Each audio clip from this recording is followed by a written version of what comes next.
अस्सलाम वालेकुम and welcome to stock watch powered by Chase Securities and the Bank of Punjab. मैं हूं मोइज़ुर रहमान। मैं हूँ शहबाज अशरफ। आज जिन कंपनीज के रिजल्ट्स को हम डिस्कस करेंगे उनके नाम है फौजी फर्टिलाइजर, पाकिस्तान पेट्रोलियम लिमिटेड और एंग्रो पॉलीमर केमिकल्स लिमिटेड। पहले बात करते हैं फौजी फर्टिलाइजर की, जिन्होंने अपने फर्स्ट क्वार्टर फाइनेंशियल ईयर 2026 के रिजल्ट्स को अनाउंस किया। एफएफसी के रिजल्ट पर नजर डालें तो इस क्वार्टर की अर्निंग्स पर शेयर 12.19 रुपीज़ की आई, जो कि on a quarter and quarter basis 8.94% की ग्रोथ थी और ऑन अ ईयर बेसिस 30.65% की ग्रोथ थी। अगर हम डिविडेंड पर शेयर की बात करते हैं तो कंपनी ने इस क्वार्टर में 8.5 रुपीज़ का डिविडेंड दिया। फ्लैटिश थी, पिछले क्वार्टर में भी इतना ही डिविडेंड आया था, लेकिन ईयर बेसिस पे 21.43% की ग्रोथ थी। कंपनी की हाइलाइट्स पे नजर डालें तो इस क्वार्टर की नेट सेल्स 95.3 बिलियन रुपीस थी, down by 36% on a quarter on quarter basis. Other income was rupees 10.7 billion, up by 97% on a quarter on quarter basis. Company की टैक्सेशन 10.3 बिलियन रुपीस के लिए, down by 26% on a quarter on quarter basis. Shahbaz, आपने FFC का result देखा, हमने देखा कि इस क्वार्टर में कुछ नेट सेल्स नीचे आई हैं। आपका ओवरऑल रिजल्ट पे क्या व्यू है? देखिए, overall result was very decent. अगर आप इस तरह देखें, अर्निंग्स तकरीबन 12 रुपये 20 पैसे की थी और जो आपका डिविडेंड तकरीबन 8.5 रुपये का था, तो पे आउट तकरीबन 70% का आया। आप सेल्स में देखें, सेल्स सिक्वेंशली काफ़ी डाउन है। हम ये देखते हैं कि दिसंबर एंडिंग क्वार्टर होता है यूजली, और रबी सीजन होता है और आपकी ऑफटेक बेहतर होती है, और यूजली जो आपका फर्स्ट क्वार्टर होता है वो स्लो डाउन होता है। तो yes, because of lower urea sales and lower DAP sale हमने देखा है कि सिक्वेंशली सेल्स नीचे हैं और द प्राइस ऑन द और हायर साइड। आई थिंक सबसे इंपॉर्टेंट इसमें एलिमेंट ये ग्रॉस मार्जिन देखें। ग्रॉस मार्जिन अगर आप देखें तो दिसंबर एंडिंग क्वार्टर था, वह तकरीबन ग्रॉस मार्जिन तकरीबन आपके थे 25% के थे, और लेटेस्ट क्वार्टर में तकरीबन मार्जिन 30% के आए हैं। अगर आप देखिए लास्ट क्वार्टर क्या हुआ था, जो फोर्थ एंडिंग क्वार्टर था, उसमें कंपनी ने वन ऑफ सेल्स टैक्स की पेमेंट बुक करी थी, और इस क्वार्टर मिसिंग है। और दूसरी चीज़, उनके डिस्काउंट जो दे रहे थे वो ख़त्म हो गए थे। तो बिकॉज ऑफ सेल्स टैक्स जो इम्पेयरमेंट कंपनी ने बुक करा, वो नहीं इस क्वार्टर हमने देखा, और आपकी प्राइसेस भी बेहतर हुई हैं, शेयर आपकी ग्रॉस मार्जिन बेहतर हुए हैं। आई थिंक सबसे सरप्राइजिंग जो एलिमेंट रिजल्ट में था वो आपका डिविडेंड इनकम का था। आप डिविडेंड इनकम देंगे, जो लेटेस्ट क्वार्टर, जो फर्स्ट क्वार्टर था, तकरीबन 10+ बिलियन रुपीज़ की आई है, compare to about 3.5 billion last quarter. और आप देखिए इस क्वार्टर में फर्स्ट टाइम ये हुआ कि थर एनर्जी, जहाँ एफएफसी का 30% स्टेक है, वो डिविडेंड इनकम रिसीव हुई, तकरीबन 6.1 बिलियन रुपीज़ की इनकम रिसीव हुई, और कुछ डिविडेंड इसका अस्करी बैंक का भी है, और जो बाकी रिमेनिंग है डिफरेंशियल, और तकरीबन इनके जो अभी कैश इनके पास तकरीबन 175 बिलियन रुपीज़ का है, वहाँ से इन्हें अदर इनकम अर्न करी। सो येस, ओवरऑल रिजल्ट हमने देखा 12 रुपये 20 पैसे का आया, 8.5 रुपये की आपकी डिविडेंड था, तकरीबन 70% का पे आउट था। तो result was very, I think overall एक डिसेंट रिजल्ट था। और हम ये देखेंगे, जो आपका मार्च एंडिंग क्वार्टर तो यूजली स्लो होता है, बट जो आपका जून एंडिंग क्वार्टर होता है, because of pickup in kharif season, आपकी demand of overall of urea बेहतर होती है। हम ये भी देख रहे हैं कि यूरिया की डिमांड थोड़ी बनिस्बतन बेहतर है compare to DAP, because DAP अगर आप देखें तकरीबन 14,500 रुपये पर बैग हो गया है, और जो आपका यूरिया है वो 4,500 का है। तो प्राइस डिफरेंशियल बहुत है, इसके बाद हम देखेंगे गोइंग फॉरवर्ड तो आपकी डिमांड होगी in the June ending quarter, वो यूरिया की बेहतर रहेगी बनिस्बतन डैप। अच्छा शहबाज, ये तो इस क्वार्टर के रिजल्ट्स पे बात हुई। सब्सिक्वेंट क्वार्टर में अगर हम ये जिक्र करें कि जो अब कंपनी कैपेक्स आगे करने जा रही है इन टर्म्स ऑफ पीआईए में जो इन्वेस्टमेंट जो है, क्योंकि अब I think in the days to come PIA का ऑफिशियल हैंड ओवर हो जाएगा to the consortium. Considering that investment जो कैपेक्स अभी कंपनी आगे करेगी, सब्सिक्वेंट क्वार्टर्स में आप किस तरह इसको इफेक्ट होता है देखते हैं? आगे जाते हुए डिविडेंड पॉलिसी पे आपका क्या व्यू है? देखिए, आप ये देखें कि इफेक्टिवली जो एफएफसी का स्टेक होगा इन पीआईए 34% होगा। तो अगर आप इस तरह देखें, जो ये कंपनी को जो कैपेक्स करना पड़ेगा तकरीबन 65 बिलियन का होगा। As per the latest balance sheet या जो अवेलेबल जो कंपनी की रिपोर्ट है, कंपनी ने फिलहाल 1.7 बिलियन रुपीज़ इन्वेस्ट कर दी हैं, और बोर्ड ने अप्रूवल दे दिया है अबाउट 65 बिलियन रुपीज़ का। ऑफकोर्स वी नो कि ये पैसे वो स्टैगर्ड पेमेंट्स होंगी, बट ये है कि इफेक्टिव का स्टेक 34% आएगा। पहले तो ड्रॉडाउन होगा आपका डेट का, तो उस कंपनी ने ये भी मेंशन कर दिया है कि जो कैपेक्स करेंगे वो थ्रू डेट करेंगे। अब अगर आप इस तरह देखेंगे, जो फिलहाल कंपनी की जो कैश एंड कैश इक्विवेलेंट्स हैं तकरीबन 175 बिलियन के हैं, सीक्वेंसली थोड़े से नीचे आए हैं, बट अगर आप इनका डेट देखें तकरीबन 80 अरब रुपये का डेट है total long term and short term. तो नेट डेट फिलहाल company is in cash rich position है। डिस्पाइट ऑफ दैट हमें ये पता है कि कंपनी इसके लिए डेट रेज करेगी टू फंड दिस ट्रांजैक्शन। अब ये हो सकता है कि they have ample cash available. हम ये देख रहे हैं कि जो डिविडेंड पे आउट है तकरीबन 70% है, लास्ट क्वार्टर भी इतना ही था। सो अगर हम ये देखें, जो पहले क्वार्टर में कंपनी ने तकरीबन 12 रुपये 20 पैसे की अर्निंग करी है, तो हो सकता है पूरे साल तकरीबन 54 से 55 रुपीज़ की अर्निंग हो सकती है। और मेरी इनिशियल एक्सपेक्टेशंस ये है कि डिविडेंड तकरीबन 40 रुपये का होगा। अगर 40 रुपये का आप डिविडेंड ले लें तो आपकी अफेक्टिव यील्ड 7 से 8% बनती है। और फिलहाल जो कंपनी की प्राइस है तकरीबन 535 रुपीज़ की है, और अगर 55 रुपये की अर्निंग है सो इस लेवल पे लगता है कि 10 टाइम मल्टीपल पे चल रहा है।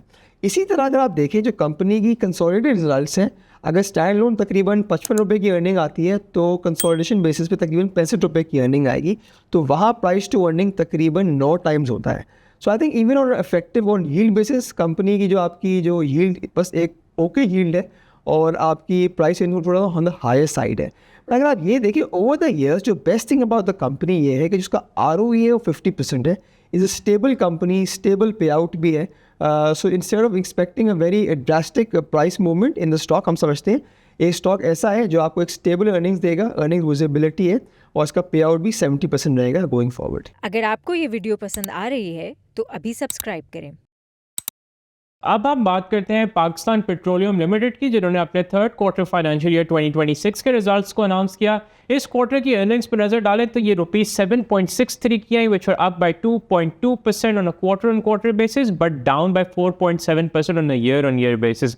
9 मंथ्स FY26 के अर्निंग्स पर शेयर की बात करें तो ये ₹22.48 थी, जो कि पिछले साल के मुकाबले में तकरीबन 15.87% नीचे थी। अगर हम डिविडेंड पर शेयर की बात करते हैं तो इस क्वार्टर का कंपनी ने ₹2 का डिविडेंड अनाउंस किया, जो कि पिछले क्वार्टर के मुकाबले में 100% की ग्रोथ थी। और अगर 9 मंथ्स फाइनेंशियल ईयर 2026 के डिविडेंड पर शेयर की बात करें तो ये ₹6 का था, which is up by 20% on year basis. Company की हाइलाइट्स पर नजर डालें तो हम देखते हैं कि नेट सेल्स वर ₹61 बिलियन, down by 0.25% on a quarter on quarter basis. Exploration cost ₹2.17 billion की आई, जो कि पिछले क्वार्टर के मुकाबले में तकरीबन 62.93% की ग्रोथ थी। Other income stood at ₹4.3 billion, up by 17.96% on a quarter on quarter basis. Shahbaz, आपने रिजल्ट देखा PPL का, आपका इस पर ओवरऑल क्या व्यू है, कंसिडरिंग कि इनके थोड़े ट्रेड डेट्स को लेके भी कुछ कंसर्न ज़रूर हैं? देखिए ओवरऑल रिजल्ट देखें was in line with expectations, earning काफ़ी फ्लैटिश थी। सरप्राइजिंग आई थिंक इसमें एलिमेंट ये था कि जो आपकी नेट सेल्स थी वी वर एक्सपेक्टिंग थोड़ी सी बेहतर होंगी, but because of high oil prices. पर हुआ ये है कि oil price on the higher side रही है। हमें ये समझना है कि जो अबाउट 50% कॉन्ट्रीब्यूशन PPL की आती है वो गैस से आती है, बाकी 50% कॉन्ट्रीब्यूशन ऑयल सेल्स से आती है। तो इफेक्टिवली ऑयल प्राइस व हायर, बट कुछ उनकी मेन फील्ड्स हैं लाइक सुई एंड कानकोट, उसका आई थिंक टर्न अराउंड, इसकी वजह से प्रोडक्शन द लोअर साइड रही। जहाँ तक आपने मेंशन करा अबाउट एक्सप्लोरेशन कॉस्ट, हमने ये देखा है कि sequentially exploration cost on the higher side आई है despite of no dry well cost. अगर आप देखें सेम पीरियड लास्ट ईयर कोई ड्राइवर ने कंपनी ने बुक करा था, बट आई थिंक ये हो सकता है कि इस क्वार्टर कंपनी ने because of higher seismic activities and higher work over activities आपकी थोड़ी सी ऑन द हायर साइड रही है। जहाँ तक आपने अदर इनकम की बात करी, अदर इनकम भी काफ़ी पॉजिटिव साइड पे रही, पर अगर हम इनकी बैलेंस शीट देखें तो वहाँ तो कोई डिफरेंशियल नहीं है अबाउट कि आपके cash and cash equivalent flattish रहे हैं। पर आप देखना पड़ेगा जब डिटेल इसके अकाउंट्स आएंगे तो इसका एग्जैक्टली रीज़न क्या रहा है। आई थिंक राइटली हमने एक चीज़ मेंशन करी रिगार्डिंग द ट्रेड डेट्स। अगर आप देखें तो last I think 3-4 quarters before the third quarter जो एंड हुआ उससे पहले इनके जो ट्रेड डेट्स थे वो सीक्वेंशली फ्लैट रह रहे थे। उसका ये मतलब है कि जो कंपनी सेल्स कर रही थी वो कैश में रिकवर कर रही थी। हमने ये देखा है कि इन लेटेस्ट क्वार्टर जो फर्स्ट थर्ड क्वार्टर का रिजल्ट आया है वहाँ तकरीबन जो कंपनी ने कैश अबाउट अगर ₹100 का अर्निंग सेल्स करी है तो रिकवरी तकरीबन 82% की हुई है। सो इसका ये मतलब है कि जो रिकवरी 100% नहीं हो रही है। तो अगर आप ये भी देखें कि जो अगर यही नंबर्स आप OGTC के लिए देखें तो अगर सिमिलर ट्रैजेक्टरी है। सो एक चीज़ कंसर्निंग है, हम ये चीज़ देख रहे थे कि जो पहले रिकवरी 100% हो रही थी वो नहीं हुई है, पर hopefully I think going forward चीज़ें बेहतर हो जाएंगी। अगर आप ओवरऑल देखें कि अगर आप देखें इसकी प्रोडक्शन नंबर्स देखें PPL के काफ़ी बेहतर हो गए हैं because of LNG containment. So we know कि आपकी ऑयल प्रोडक्शन भी बेहतर हुई है और गैस प्रोडक्शन भी बेहतर हुई है। एंड हमें यही पता है कि लेटली अभी एक लेटेस्ट डिस्कवरी हुई थी बरगजाई के नाम से, जिसमें PPL का स्टेक तकरीबन 30% है और उसकी फ़िलहाल जो प्रोडक्शन लेवल्स फ़िलहाल तकरीबन 5000 बैरल्स पर ऑयल पर डे है, जो 25,000 जा सकते हैं। So going forward I think एक बड़ा ट्रिगर हुआ कंपनी के लिए। एक और इसमें जो अगर आप इसकी लेटेस्ट इसकी कंपनी की रिपोर्ट देखें उसमें ये भी मेंशन है कि जो रिको डेक में जो इन्वेस्टमेंट्स हैं वो भी company on sequential basis quarter basis पे मज़ीद करते जा रही है। अगर आप लेटेस्ट क्वार्टर में देखें तकरीबन PPL ने अबाउट 7.1 बिलियन रुपीज़ इन्वेस्ट करे हैं in the Reko Diq project despite of its हमें पता है कि इसका प्रोजेक्ट जो ऑनलाइन FY28 के एंड में आना था थोड़ा सा लेट हो गया है because of different reasons. But ये अच्छी बात है कि डिस्पाइट ऑफ डिलेज कंपनी फ़िलहाल आपके ओवरऑल अच्छा कैपेक्स कर रही है, जो एक अच्छा पॉजिटिव साइड है। आई थिंक एक और ट्रिगर है for the company regarding exploration activities के लेटली आई थिंक कुछ कंपनी को ऑफशोर ब्लॉक्स अवार्ड हुए हैं। सो ये लगता है कि येस, जो कंपनी का फोकस है वो टुवर्ड एक्सप्लोरेशन एक्टिविटीज़ है और गोइंग फॉरवर्ड में फ़ायदा हो सकता है। आई थिंक एक और लोग क्वेश्चन पूछते हैं, हमें ये पता है अगर आप लेटेस्ट कंपनी की अर्निंग देखें तकरीबन 7 रुपये 20 पैसे की है। अगर आप इसको एनुलाइज कर दें तो तकरीबन 30 रुपये की अर्निंग बनती है और फिलहाल जो स्टॉक की प्राइस तकरीबन 230 रुपये की है, तो 7 का मल्टीपल बनता है। But yes we know because of high oil prices, अगर आप देखें अगर प्राइसेस 80 रहती हैं, $85 पर रहती हैं for the average for the remaining fiscal year, for next fiscal year, तकरीबन जो हम अर्निंग तकरीबन 30-32 रुपये की एक्सपेक्ट करें वो 40 रुपये की हो सकती है। तो इसका ये मतलब है कि 40 रुपये कंपनी अर्निंग करती है तो तकरीबन ये stock even less than 6 time multiple पे चल रहा है। सो आई थिंक इस लेवल पे एक डिसेंट लेवल पे है। जहाँ तक आपने मेंशन करा dividend, last quarter latest quarter में कंपनी ने 2 रुपये का डिविडेंड दिया। उससे पहले भी आई थिंक सिमिलर डिविडेंड नहीं था, पर एक साल पहले जो डिविडेंड 1 रुपये का था, और अगर हम 9 मंथ बेसिस पे देखें डिविडेंड तकरीबन 6 रुपये का है कंपेयर टू 5 रुपीज़। सो मुझे लगता है कि अगर कंपनी 30 रुपये कमाएगी तो तकरीबन 40% पे आउट हो सकता है। इसका मतलब 10 से 12 रुपये आपका टोटल डिविडेंड होगा। शहबाज, जैसे पिछले कुछ महीनों में ऑब्वियसली जो गवर्नमेंट का जो गैस का सर्कुलर डेट है उसको लेके काफ़ी ज़्यादा खबरें आई हैं कि गवर्नमेंट ने बैंक से डील की है फॉर पे आउट्स। अगर अभी इवन तो वहाँ से कोई मटेरियल अभी कोई हमारे पास नंबर्स नहीं है, बट गोइंग फॉरवर्ड अगर वहाँ पे कुछ ऑयल एंड गैस के जो सर्कुलर डेट के अगर पे आउट शुरू हो जाते हैं, how do you see that impacting on the companies finances? Latest information जो सर्कुलर डेट के नंबर है, स्पेशली गैस सेक्टर की हम बात करें, गैस सर्कुलर डेट, तो आई थिंक वो फ्लैटिश है। सिर्फ इंक्रीज इसलिए हुए because of late payment surcharge, but जो रिकवरी है वो बेहतर है। बट आई थिंक जो मेन जो ट्रिगर कंपनी में रहेगा which can unlock the valuation of the company is resolution of gas sector circular debt. I think IMF के साथ बैक टू बैक निगोसिएशंस हो रही हैं। वो उस पर क्या अपडेट होती है, किस तरह सेटलमेंट होती है, वो हमें देखना पड़ेगा। But despite of that I think PPL is trading at very undemanding valuations. एक डिसेंट इसका पे आउट भी है, रिकवरी भी बेहतर है। Given the overall geopolitical environment and the latest जो आपके इंटरेस्ट रेट में हाई साइड है, एक अच्छा स्टॉक है जो आपके पोर्टफोलियो में होना चाहिए। बिल्कुल शहबाज, अब हम बात करते हैं एंग्रो पॉलीमर केमिकल्स लिमिटेड की, जिन्होंने अपने फर्स्ट क्वार्टर फाइनेंशियल ईयर 2026 के रिजल्ट्स को अनाउंस किया। कंपनी के इस क्वार्टर की अर्निंग्स पर शेयर पर नजर डालें तो ये ₹0.41 की रही, जो कि पिछले क्वार्टर के लॉस पर शेयर 0.23 से ज़्यादा थी। कंपनी ने इस क्वार्टर का कोई डिविडेंड अनाउंस नहीं किया। हाइलाइट्स में नजर डालें तो हम देखते हैं कि कंपनी के इस क्वार्टर की नेट सेल्स वर ₹21.8 बिलियन, जो कि पिछले क्वार्टर के मुकाबले में 7.3% ज़्यादा थी। इस क्वार्टर का ग्रॉस प्रॉफिट ₹2.6 बिलियन था, जो कि पिछले क्वार्टर के मुकाबले में 132% ज़्यादा था। टैक्सेशन कंपनी की stood at ₹28 million, which was down by 91% on a quarter on quarter basis. Shahbaz, आपने कंपनी के रिजल्ट्स को देखा, पिछले क्वार्टर के मुकाबले में बेहतर रिजल्ट था। 0.23 के लास्ट क्वार्टर में लॉस पर शेयर था, अब ₹0.41 की अर्निंग्स आई। तो आपका क्या व्यू है ओवरऑल रिजल्ट्स पे? अगर आप ओवरऑल देखें रिजल्ट काफ़ी डिसेंट था। हम ये देखें कंपनी ने तकरीबन 4 क्वार्टर बाद कंपनी ने प्रॉफिट पोस्ट करा, उससे पहले 4 क्वार्टर लॉस दे रहा था। हम ये देख रहे हैं, आप नेट सेल्स देखें तकरीबन 7% प्लस है। उसमें ये हुआ है कि because of higher volumetric trade sales and both higher price आपकी सेल्स बेहतर रही हैं। हमने ये देखा कि बिकॉज ऑफ कुछ प्री बाइंग हमने देखी गई, बिकॉज एंटिसिपेशन ये है कि प्राइस मजीद बढ़ सकती है। ज़्यादा आप ग्रॉस मार्जिन देखें सिक्वेंशियल बेसिस में ग्रॉस मार्जिन डबल हो गए हैं। आप देखें लेटेस्ट क्वार्टर में जो आपका फर्स्ट क्वार्टर है तकरीबन 11.5% के आपके मार्जिन आए compare to almost 5.5% last quarter. उसमें ये हुआ है कि जो आपका मेन जो कोर डेल्टा होता है, difference between PVC and ethylene price, वो आपकी बेहतर हो गई है। और ये भी हमें मालूम है कि इसकी जो मेजर जो कॉस्ट ऑफ सेल्स में जो एक मेजर कॉस्ट होती है वो आपकी पावर कॉस्ट होती है। मतलब ये भी पता है कि लेटली ये हुआ था कि बिकॉज ऑफ IMF सजेशन जो आपकी गैस लेवी थी वो मजीद बढ़ा दी गई थी, इसकी वजह से आपके मार्जिन बेहतर हो गए। अब ये भी सजेशन है कि इसको लेवी को कम कर दिया जाए ताकि आपके मार्जिन यहाँ स्टेबल रहें। आई थिंक अगर आप इसमें इंटरेस्टिंग पॉइंट देखें, अगर आपकी जो सीक्वेंशियल बेसिस में जो आपकी फाइनेंशियल चार्जेस काफ़ी बड़े हैं, हमने ये देखा है कि कंपनी ने तकरीबन 10 अरब का एडिशनल डेट लिया है to finance the capex to connect to grid. हमें पता है कि फ़िलहाल जो कंपनी की जो फ्यूल है, जो फ्यूल रिक्वायरमेंट और थ्रू कैप्टिव ही आती है जो पावर जनरेशन है, गोइंग फॉरवर्ड बिकॉज हमें पता है कि अभी LNG की अवेलेबिलिटी भी कम है, और गोइंग फॉरवर्ड अगर इस चीज़ को अगर आपको रिलायंस कम करनी है फ्रॉम LNG ग्रिड की तरफ मूव करना है तो करना लाजमी होगा।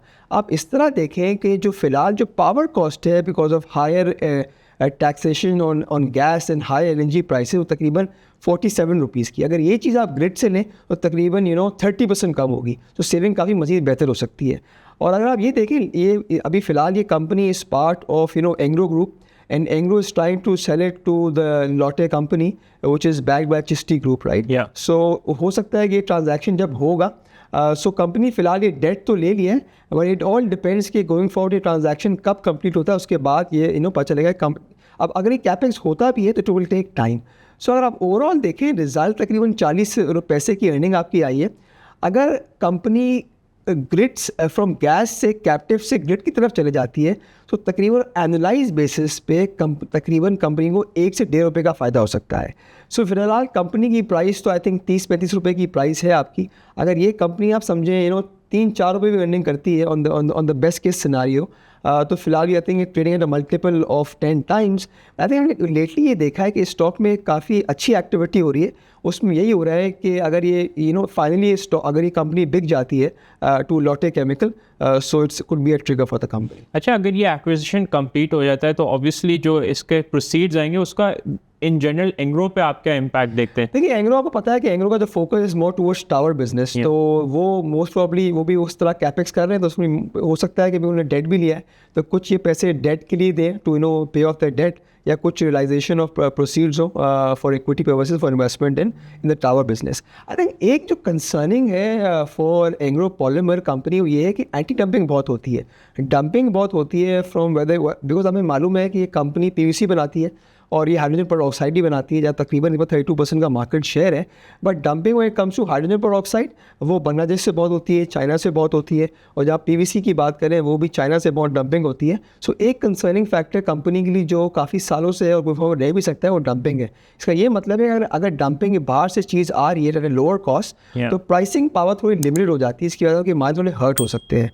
So this is a risk for the company's valuation. Thank you Shahbaz. That's it for today's show. आपसे मुलाकात होगी हमारे रेगुलर शो में। टिल देन अपना बहुत ख्याल रखिएगा। आप सब लोगों को ईद मुबारक। अल्लाह हाफिज़।